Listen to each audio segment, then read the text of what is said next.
کوئی شوگر کی پٹی بھی باندھ نہیں تھا. حضرت ایوب 18 سال بیمار رہے. زوجہ کہنے لگی دعا کر لو تو آپ فرمانے لگے بی بی سے کہ صحت کتنی دیر رہی؟ اس نے کہا 60 سال. تو آپ فرمانے لگے ذرا بیماری کو بھی 60 سال گزر لینے دو پھر دعا بھی کر لیں. یہ دعا کی اللہ، یہ لفظ کہے اللہ نے صحت دے دی، تندرستی آ گئی. ایک دن گھر میں بیٹھے بیٹھے زوجہ کہنے لگی کہ ایوب یہ بتاؤ دکھ اچھے کہ سکھ؟ آپ فرمانے لگے سارے دن ہی اللہ کے ہیں پر دکھ بڑے اچھے تھے. مجھ سے پوچھو تو دکھ بڑے اچھے تھے. کہا کس طرح؟ تو حضرت ایوب فرمانے لگے جب میں بیمار تھا تو 24 گھنٹے میں ایک دفعہ میرا رب میرا حال پوچھا کرتا تھا. ایک دفعہ میرا اللہ پوچھتا تھا ایوب تیرا حال کیا ہے؟ فرماتے ہیں 12 گھنٹے تو لذت ہی رہتی تھی کہ میرے رب نے میرا حال پوچھ لیا ہے، اور اگلے 12 گھنٹے میں انتظار کرتا تھا مالک حال دوبارہ کب پوچھے گا. فرمانے لگے اب صحت تو ہو گئی ہے پر اب میرا رب میرا حال تو نہیں نہ پوچھتا. بھائی مشکلات جو ہوتی ہیں وہ تو تجھے سجا دیتی ہیں، سوار دیتی ہیں. تجھے یاد آتا ہے کوئی اپنا، جب تجھے درد ہوتی ہے نا، تکلیف ہوتی ہے، پھر تیرا دل کرتا ہے کوئی کندھا ملے جہاں میں سر رکھ کے رہوں. پھر اسی لیے تو کسی درویش سے کسی نے پوچھا تھا اپنا کون ہوتا ہے؟ تو کہا جو تجھے دکھ کے وقت یاد آئے وہ تیرا اپنا ہے. جو تجھے عین آزمائش کے وقت یاد آئے اور تجھے اس کا نمبر فوراً تیرے موبائل پہ چلنے لگے وہ تیرا اپنا سجن ہے جس کو تو دکھ کے وقت یاد کرے. تو بھائی مشکلات کے بعد جو اللہ آسانی دیتا ہے. حضرت ابراہیم کو آگ میں بھی پھینکا گیا، حضرت ابراہیم علیہ السلام کو ستایا بھی گیا، نکالا بھی گیا، لیکن جب ان مشکلات سے گزرے تو میرا رب فرماتا ہے وَإِذِ ابْتَلَىٰ إِبْرَاهِيمَ رَبُّهُ بِكَلِمَاتٍ فَأَتَمَّهُنَّ قَالَ إِنِّي جَاعِلُكَ لِلنَّاسِ إِمَامًا. کہا جب ابراہیم پورے اترے تو پھر ہم نے انہیں امام بنا دیا. یا اللہ کس طرح کی امامت دی؟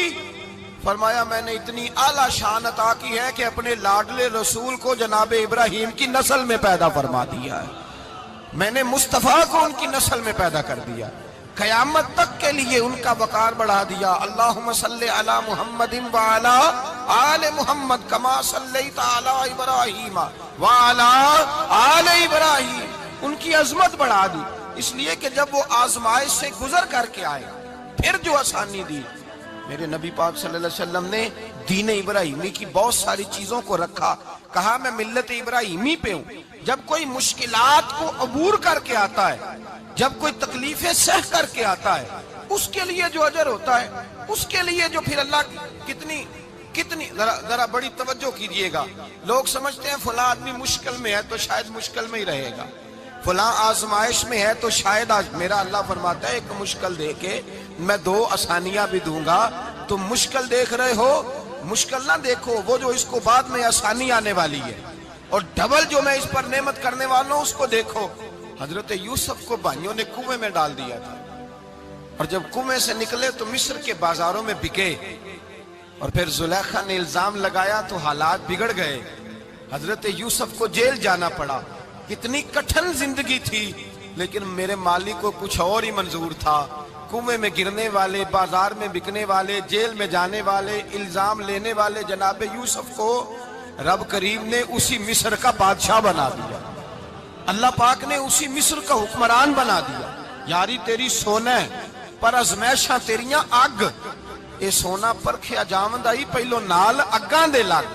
اس کے لیے تھوڑا سا جتن کرنا پڑتا، تھوڑے کٹھن حالات سے گزرنا پڑتا، تھوڑی آزمائشوں کا روپ دیکھنا پڑتا. ہم چاہتے ہیں کہ ہمیں چھیڑے کوئی نہ کوئی تکلیف نہ آئے، کوئی آزمائش. یہ ہو نہیں سکتا میرے بھائی. نامی کوئی بغیر مشقت نہیں ہوا. 100 بار جب عقیق کٹا تب جا کر نگی ہوا. ہم چاہتے ہیں کہ ہمیں کچھ بھی دقت نہ آئے، مشکلات نہ آئے. اور مشکلات تو انسان کو سنوارتی ہیں بھائی، وہ تو نکھارتی ہیں. کبھی پوچھا کرو جا کر کے کسی گندم کے دانے سے کہ تو کہاں سے ہو کے آیا ہے، کہاں سے نکل کے آیا ہے، تو وہ بتلائے گا کہ بڑے مشکل مراحل سے گزرا ہوں اور پھر اللہ نے مجھے طاقت دی ہے کہ میں انسان کے وجود کا حصہ بناؤں. تو بھائی کٹھن مراحل، آزمائشیں، تکلیفیں یہ انسان کو بڑا انسان بنا دیتی، یہ اس کے لیے ترقیوں کا پیش خیمہ ہوتی. ہمارے جوان پریشان ہو جاتے ہیں. عورتیں خاص کر کے اس بات پہ توجہ کریں، وہ بڑی جلدی غم لے جاتی ہیں. وہ کہتی ہیں جانے میرا کچھ ہوگا ہی نہیں، جانے میرا کچھ ہو ہی نہیں سکتا. میرے بھائی درجنوں اور بیسیوں لوگ ایسے ہیں جن کی اولادیں نہیں تھی لیکن نام ان کا ان سے بھی زیادہ ہے جو بڑے بڑے صاحب اولاد. حضرت خواجہ معین الدین اجمیری کو جانتے ہیں آپ لوگ؟ نہیں، جو جانتے ہیں وہ بولے جانتے ہیں جی؟ لو جی، کافی سارے جانتے ہیں، تھوڑے جی رہ گئے نا۔ جانتے ہیں نا خواجہ صاحب کو؟ ان کے کسی بیٹے کو جانتے ہوں؟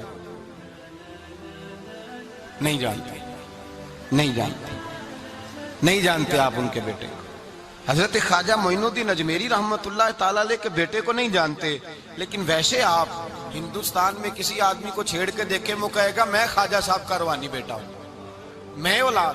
حضرت غوث اعظم رضی اللہ تعالیٰ عنہ کی اولاد کو کم لوگ جانتے ہیں، لیکن آپ ویسے کسی کو پوچھ کے دیکھیں 11ویں والا پیر کون ہوتا ہے، ہر آدمی ہاتھ اٹھا کے بتائے گا خدا کے فضل سے ہم پر ہے سایہ غوث اعظم کا، ہمیں دونوں جہاں میں ہے سہارا غوث اعظم۔ لوگ جھوم کے بتلائیں۔ میرے بھائی، یہاں لوگ پریشان ہو جاتے ہیں کہ اولاد ہوگی تو یہ ہوگا، فلاں ہوگا تو یہ ہوگا۔ بھائی ایسی کوئی بات نہیں۔ میرے پاس پیسے ہوتے تو میرا ابا بیماری سے فوت نہ ہوتا۔ جو مالدار ہوتے ہیں تو کیا وہ بچ جاتے ہیں؟ حضرت اسرائیل انہیں چھوڑ جاتے ہیں؟ او خدا کے بندے، تو کیسی بات کر رہا ہے؟ یاد رکھ، یہ جو آزمائشیں ہوتی ہیں، یہ جو تکلیفیں ہوتی ہیں، یہ جو تھوڑے سے مشکل حالات ہوتے ہیں۔ حضرت یونس علیہ السلام کی دوستی ہوگی حضرت جبریل امین سے، جناب جبریل ملنے آئے۔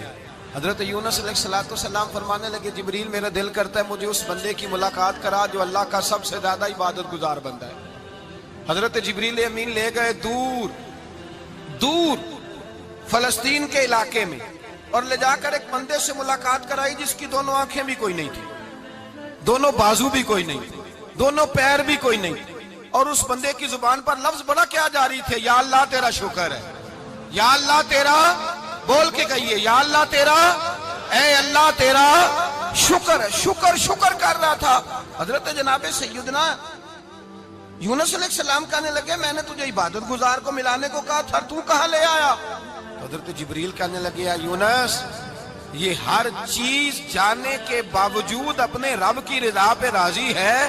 اس وقت دنیا میں نبیوں کے بعد جس سے اللہ سب سے زیادہ پیار کر رہا ہے وہ یہی بندہ ہے، یہ اپنے رب کی رضا پہ راضی ہے۔ اے تن میرا کنگی ہووے تے میں زلف سجن دی باواں، تے پوش میرے دی جتی بن جائے تے میں یار دی قدمی آواں۔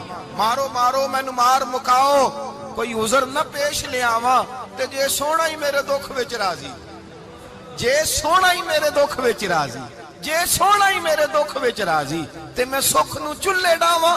مالک کی جب اس حال میں راضی ہے تو بس ٹھیک ہو گیا، ٹھیک ہو گیا۔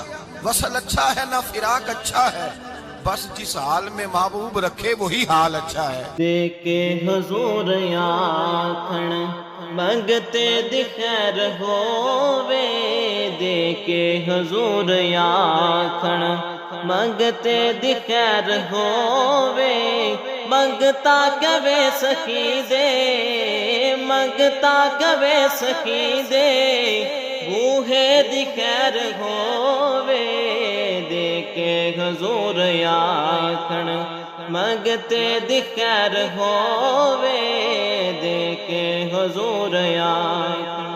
اور جنت بڑی جگہ لگیا جڑی جگہ تے، جنت بڑی جگہ